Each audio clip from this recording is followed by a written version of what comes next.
CA course, अभी आपको examination form भी फिलअप करना है। तो मैम बहुत सारा कंफ्यूजन है कि मुझे अगर मैंने कोई एक आध ग्रुप पास किया अभी नवंबर 23 तक, तो मुझे इस बार कौन से पेपर्स देने हैं, ये पेपर्स में मुझे मिनिमम कितने मार्क्स सिक्योर करने हैं, एग्रीगेट में कितने मार्क्स सिक्योर करने हैं, अगर मुझे किसी एक पेपर में एग्जामिशन था तो मुझे बेनिफिट कितने टाइम तक अवेलेबल है, या फिर मैं ये बेनिफिट किस तरीके से यूटिलाइज कर सकती हूँ। नवंबर 23 तक कोई एक पर्टिकुलर पेपर का एग्जामिशन मेरा लैप्स्ड है, तो उस केस में आगे क्या होने वाला है, तो उसका क्या करना है। मुझे पता है आपके दिमाग में कंफ्यूजन है, तो ये कंफ्यूजन को रेस्ट करने के लिए ICAI has issued a 30-40 pages PDF, जहां पे उन्होंने मल्टीपल सिनेरियोज एक्सप्लेन किए हैं। लेकिन आपको पूरा पीडीएफ देखने की जरूरत नहीं है, मैं नीचे डिस्क्रिप्शन में हालांकि पूरा पीडीएफ दे दूंगी आपको, लेकिन आपको पूरा पढ़ने की जरूरत नहीं है। मैं क्रिस्प वे में एक 4-5 मिनट्स में आपको पूरा एक्सप्लेन कर दूंगी। अगर आपको दिक्कत है related to this examination scheme तो ही आप ये वीडियो देखना, otherwise you can skip this video. बहुत सारे videos guys related to the study plan, time table, new scheme related updates, जैसे कि dates, exam dates related update, जैसे मेरे हिसाब से I think there might be 15-20 days delay, तो जो भी एग्जामिनेशन डेट्स रिलेटेड अपडेट रहेगा सब कुछ आपको इस चैनल पे मिलता रहेगा। तो क्या करना है, सिंपल है, चैनल को सब्सक्राइब करके रखो, बेल आइकॉन हिट करके रखो।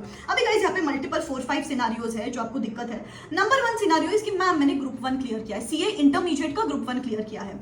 तो सिंपल है, आपको 2 पेपर्स देने हैं ग्रुप 2 में से, एक तो है एफएमएसएम और एक तो है ऑडिटिंग। मैम इसमें मुझे कितने मार्क्स मिलने चाहिए, सिंपल है, मिनिमम 40 मार्क्स और एग्रीगेट में दोनों सब्जेक्ट्स मिला के 100 मार्क्स। इसके बाद क्या दिक्कत आती है कि मैम सपोज मुझे ऑडिट में एग्जामिशन था, सपोज मुझे रीसेंट अटेम्प्ट में ऑडिट में एग्जामिशन था, लेट्स से मुझे 65 मार्क्स थे, तो मुझे क्या इस बार वो 65 मार्क्स का बेनिफिट मिलेगा क्या अपकमिंग अटेम्प्ट में? 100% मिलेगा। उसको 65 मार्क्स एंड जो दूसरा पेपर बचा आपका एफएमएसएम, उसमें आपको बस 40 मार्क्स सिक्योर करने हैं, वो 65 मार्क्स को इंक्लूड करके आपको 100 मार्क्स लेके आने हैं इन टोटल। सो आप you can avail the benefit of that exemption. Similarly अगर आपको एफएमईको में एग्जामिशन था या फिर ईआईएसएसएम में एग्जामिशन था, तो इस बार एफएमएसएम पेपर एग्जाम्प्टेड है, राइट, एफएमएसएम पेपर एग्जाम्प्टेड है, तो आपको बचा हुआ जो ऑडिट का पेपर है वो देना है सिर्फ, उसमें मिनिमम 40 मार्क्स सिक्योर करने हैं। लेकिन आपका जो एग्रीगेट 100 मार्क्स रहेगा उसमें आपको ये मार्क्स का बेनिफिट मिलेगा। जैसे फॉर एग्जांपल अगर आपको एफएमईको में 70 मार्क्स थे, तो आपको इस बार टोटलिटी में जो आपको 100 मार्क्स सिक्योर करने हैं, एफएमएसएम और ऑडिट मिला के जो आपको 100 मार्क्स सिक्योर करने हैं, उसमें 70 मार्क्स इंक्लूडेड रहेंगे। तो बेसिकली आपको ऑडिट में सिर्फ 40 मार्क्स लेके आने हैं, राइट, तो you can avail the benefit of that. इसके बाद बच्चों को क्या दिक्कत है, मैम सपोज मुझे कॉस्टिंग में एग्जामिशन है, सपोज मुझे कॉस्टिंग पेपर में एग्जामिशन है, तो क्या उसका भी बेनिफिट मिलेगा क्या?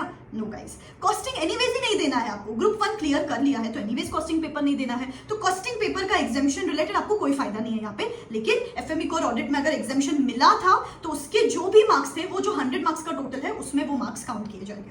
अभी पहले एग्जामिशन रूल क्या था कि अगर आपने एक पेपर में एग्जामिशन सिक्योर किया है तो वो पेपर आप 3 अटेम्प्ट तक वो एग्जामिशन कैरी फॉरवर्ड कर सकते हो। लेकिन अगर 3 अटेम्प्ट तक भी आपने वो ग्रुप क्लियर नहीं किया जिसमें वो पेपर एग्जाम्प्टेड है, तो फिर वो पेपर एग्जामिशन ऑटोमेटिकली लैप्स हो जाएगा।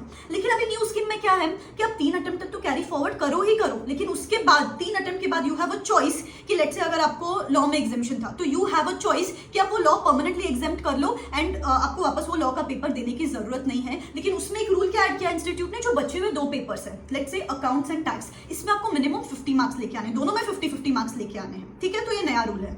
अभी guys for the upcoming attempt students जिन्होंने अभी तक कोई एग्जामिशन सिक्योर किया और नवंबर 23 तक अगर आपका एग्जामिशन लैप्स हो रहा था, तो मुझे 2-3 टाइप्स ऑफ बच्चे मिले जिनको एसएसपी पोर्टल पे दिख रहा है वो पेपर जिसमें उनको एग्जामिशन मिला था। तो you might have a choice कि आप वो वाला पर्टिकुलर पेपर परमानेंटली एग्जाम करवा दो। लेकिन किसी स्टूडेंट्स को वो दिख नहीं रहा है, उसका प्रोसीजर इंस्टीट्यूट ने कुछ एक्सप्लेन नहीं किया है। मैं बोलूंगी please draft an email to the e Sahayata portal, जहां पे यू विल अंडरस्टैंड कि वो एग्जामिशन अगर आप परमानेंटली एग्जाम करवा सकते हो तो इट्स वेल एंड गुड ना, बचे हुए 2 पेपर्स में 50-50 मार्क्स लेके आ सकते हो। अगर आपका एग्जामिशन लैप्स्ड है नवंबर 23 तक, अगर लैप्स नहीं है तो कोई दिक्कत ही नहीं, आपका आगे भी कैरी फॉरवर्ड रहेगा। तो take care of this, specifically मैं आपको बोलूंगी।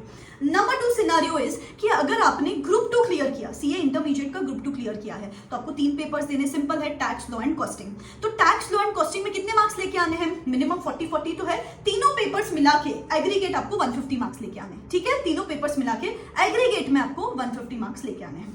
तो नेक्स्ट है सीए फाइनल्स। अभी सीए फाइनल्स में भी सिमिलर रूल्स है कि लेट्स से अगर आपने सीए फाइनल का ग्रुप 1 क्लियर किया और ग्रुप 2 में लेट्स से अगर आपको इलेक्टिव में एग्जाम्प्ट है, तो कौन से 2 पेपर्स देने हैं आपको? डीटी और आईडीटी। अभी डीटी आईडीटी में मिनिमम 40 मार्क्स लेके आने हैं, और अगर ये इलेक्टिव पेपर का एग्जामिशन लैप्स्ड नहीं था अभी तक और इलेक्टिव में अगर आपको 60 मार्क्स थे लेट्स से, तो फिर आपका वो जो मार्क्स थे वो काउंट होंगे इन एग्रीगेट, जो 150 मार्क्स आपको सिक्योर करने हैं। हैं, ठीक है। तो लेट्स से अगर आपको 70 मार्क्स थे इलेक्टिव में, तो बचे हुए 2 पेपर्स मिला के आपको 80 मार्क्स ही सिक्योर करने हैं, आप मिनिमम 40-40 मार्क्स लेके आ सकते हो। दैट मीन्स जो बेनिफिट है, जो मार्क्स मिले थे आपको इलेक्टिव में, वो काउंट होंगे इस बार। You can avail the benefit of it. Similarly अगर आपने ग्रुप 2 क्लियर किया है और लेट्स से ग्रुप 1 में एफआर में एग्जामिशन था विद 65 मार्क्स, तो वो जो एफआर 65 मार्क्स था, अगर वो लैप्स नहीं हुआ है तो वो 65 मार्क्स प्लस जो बचे हुए 2 सब्जेक्ट के मार्क्स है, वो मिला के आपको 150 मार्क्स सिक्योर करने। That means you can avail the benefit of the marks of the examination of the previous attempt, ठीक है। सिंपल है। इसके अलावा गाइस, अगर आपको कोई स्पेसिफिक डाउट है related to the new scheme, related to the exemption, comment in the comment section below. I would certainly come up with the video for that. And अगर आपको मुझसे पर्सनली बात करनी है, कोई भी time table related, guidance related, chapter wise plan related, तो you can register for the instant phone call session with me, नीचे डिस्क्रिप्शन बॉक्स में उसका भी लिंक छोड़ रही हूँ, ठीक है। बस पढ़ाई करना शुरू कर दो। Believe in yourself. This is me signing out. Wish you all the best. Tata.